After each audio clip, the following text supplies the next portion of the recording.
Yasser Louati, he's a human rights activist and head of the Justice and Liberties for All Committee. He's also in Paris and joins me now. You know, the government is saying that it will rewrite the most controversial part of this bill, which has sparked these protests. But what are your most serious concerns about this bill and the potential humanitarian aspect of it?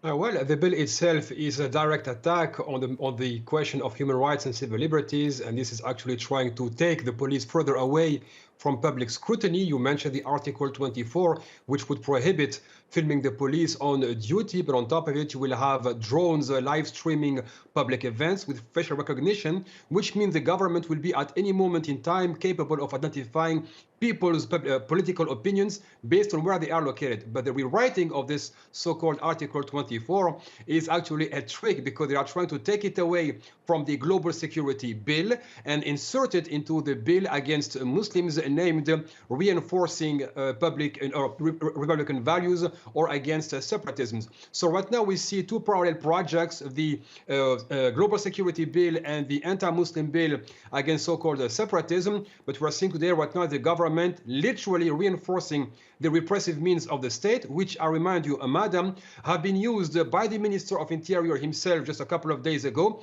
to leave and in order not to present himself before court. He was due in court a day or two ago for the allegations of rape and sexual harassment targeting him. He mobilized those repressive means by raiding 70 mosques and threatening to shut down 20 of them. So he would create a media event and then not have to go before the judge.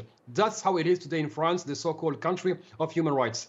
Yeah, you talk about that anti-Muslim bill and the mosque raids. I mean, how much concern is there that this bill, given the Islamophobia that we've seen in France lately, could further empower police to target these communities? Well, right now, Emmanuel Macron made it clear that by loosely by using the term separatism and without ever defining it, that means all Muslims are potentially on the state's radar. And on top of it, what Emmanuel Macron sent as a message against so-called political Islam, without defining where he puts the limit between faith and ideology, political activism, is that Muslims will no longer be able to legally organize as Muslims, which means any community can organize but Muslims. And him using the so-called French Council of the Muslim Faith, a body set up by Nicolas Sarkozy in 2003 in violation of the Constitution, which prohibits the government from setting up clerical organizations. He's using that organization as the go-to people to legitimize it.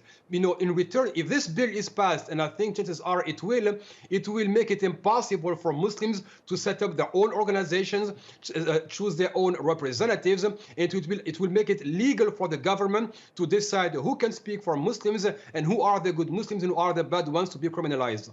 We're looking at live pictures there in Paris right now where these protests are taking place. We see a number of police out there with their riot gear on. And I'm wondering, with these protests that so often turn violent as we've seen today, how much does that take away from the message that these protesters are trying to send? And is there concern that this will just further have the government say that justify this need for this security law?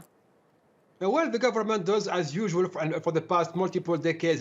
They send in tear gas, and today we have a deconfinement of anger. People have been marching together because today we see people, not paying their taxes, up to 100 billion euros per year in tax evasion. The taxation of the ultra wealthy has been removed. The government removed, state subsidies for housing for the poor families, and the government, on top of it, tries to make it illegal to march today because supposedly against with the COVID-19 restrictions. So if the police is above accountability, if it is illegitimate for people to march and be angry as they are becoming poor, I remind, madam, our listeners, our viewers, that 1 million French people have crossed the poverty line today, and 50,000 people have died from COVID-19. Yet the only thing the government is worried about is to make sure the police is above accountability, no more transparency, and on top of it, before even this bill, the French police itself is a self-regulated body, which means the inspection body of the police is composed of former police officers. So yes, you will see people marching. They are angry at the state, and because the state only has the police left between him and the people, the police will be sent to crush dissent and crush marches. Had the government allowed people to march and to express their anger, and the government listens to the legitimate concerns of 65 million French people, maybe this situation wouldn't have happened. But knowing, unfortunately, Emmanuel Macron and his contempt for dissent, unfortunately, the situation will not get any better.